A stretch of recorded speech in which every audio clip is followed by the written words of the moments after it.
Hello, my dear students of physics, medical, non-medical and respected teachers. Today I am going to discuss nuclear binding energy.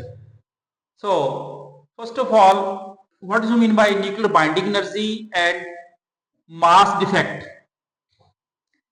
So, since nucleus is a stable structure,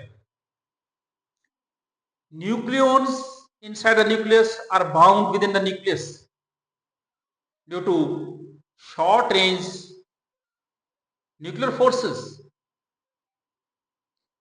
So, if we have to separate nucleons from the nucleus, work has to be done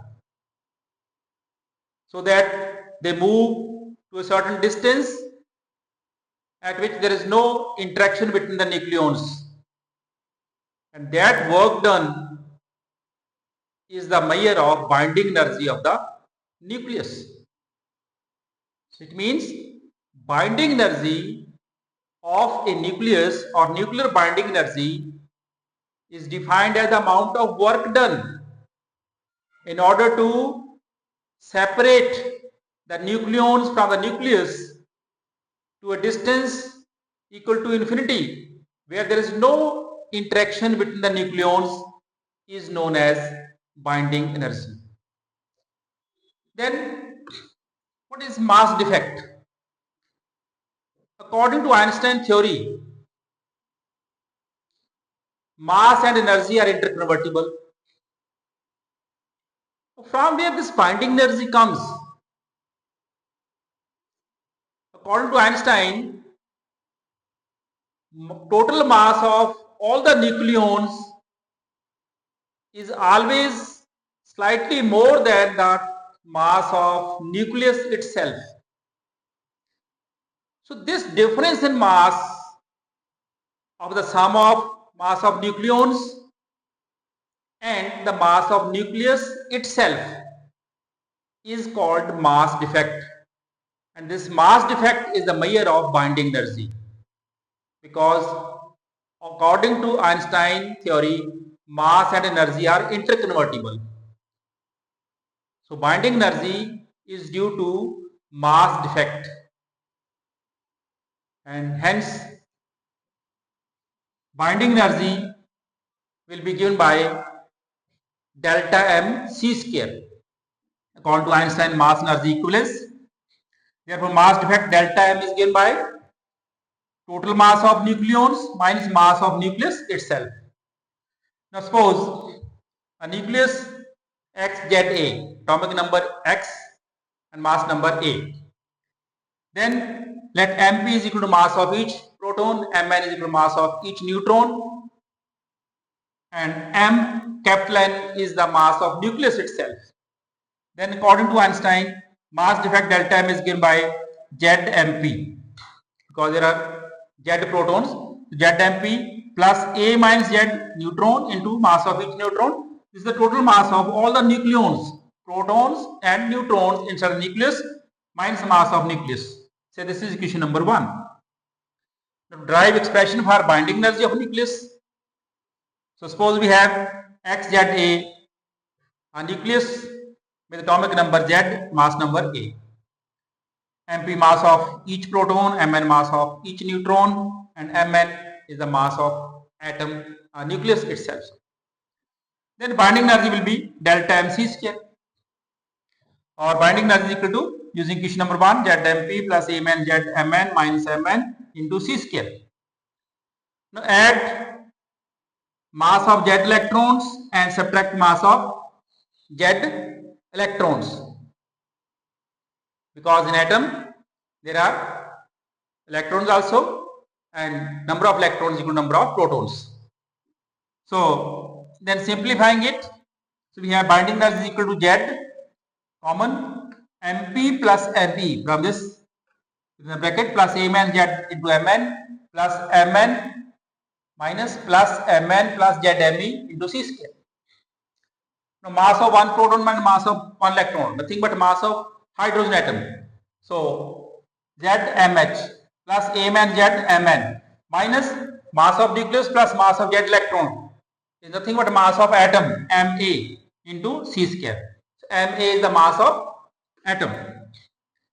Now, therefore, average binding energy per nucleon is given by divide binding energy by mass number. So 1 by A ZMH plus A man ZMN minus Ma into C square, which is required expression for average binding energy per nucleon.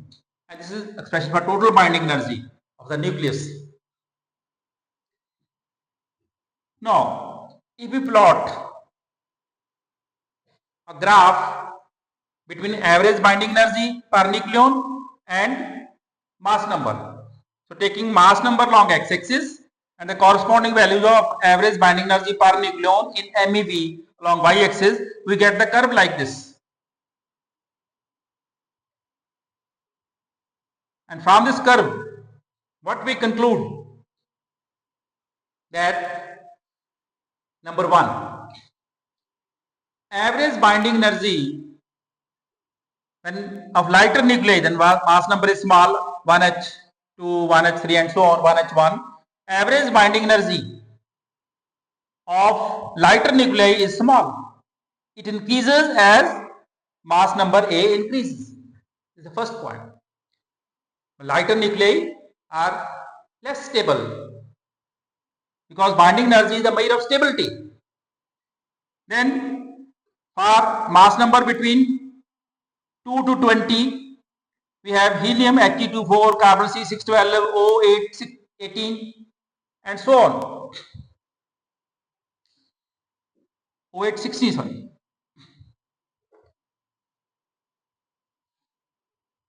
And so on. So these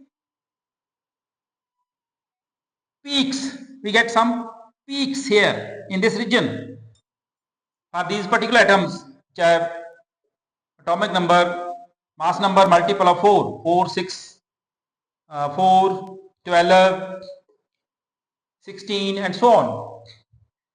These peaks indicates that their binding energy is more for these elements, for these nuclei. It means they are more stable than their neighbors.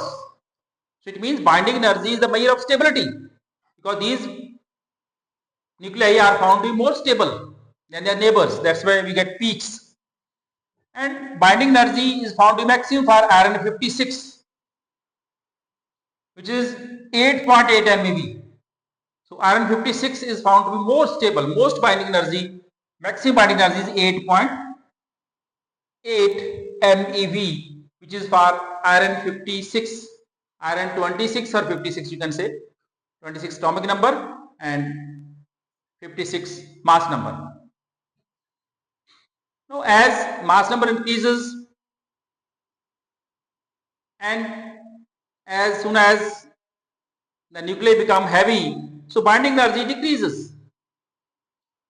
And when binding energy for the mass number becomes more than 240, about 230, for example for uranium-9 to 238, so binding energy remains 7.6 MeV only. So average binding energy for mass number between 20 to 120 is found to be 8.5 MeV. So maximum value is 8.8 MeV for iron 56. Average value for moderate nuclei in the middle is found to be 8.5 MeV, and for heavy nuclei it decreases. For example, for uranium-9 to 38 it becomes only 7.6 MeV. It means heavy nuclei are less stable than the moderate or middle nuclei. So binding energy decreases. So basically binding energy is the measure of stability of the nuclei. Then we have to understand what is the importance of binding energy curve. What is the importance of this binding energy curve? So we have seen lighter nuclei are less stable, heavy nuclei are also less stable. As we move from heavy nuclei towards moderate nuclei, binding energy increases. They gain binding energy. In other words, we can say that energy can be released. So, heavy nuclei may split into two nuclei by releasing huge amount of energy. So for example, uranium 92 to 35 or to 38, these isotopes, they release energy and split into two nuclei of almost in the moderate or middle range of mass number, and which is nothing but fission reaction. So during nuclear fission, when a nucleus uranium-235 is bombarded with neutron, it splits into barium and krypton, plus huge amount of energy is released. So this explains nuclear fission. Similarly, for lighter nuclei, energy is small, binding energy is small. So when two lighter nuclei fuse together to form heavy nuclei, for example 1H2 plus 1H2, it will give you He2O4, which is more stable. And again, a huge amount of energy is released, which is the principle of fusion reaction. So fission reaction, nuclear fission and nuclear fusion, both release huge amount of energy. So this means this binding energy curve explains the nuclear fission and nuclear fusion and release of energy in these reactions. So nuclear fission is the principle of atom bomb and nuclear fusion is the principle of hydrogen bomb. So this is all about nuclear binding energy. So binding energy in nutshell is the measure of stability of the nucleus. So more is the binding energy, more is the stability. So this is all about nuclear binding energy. Till next video, stay tuned, be happy, good luck, all the best.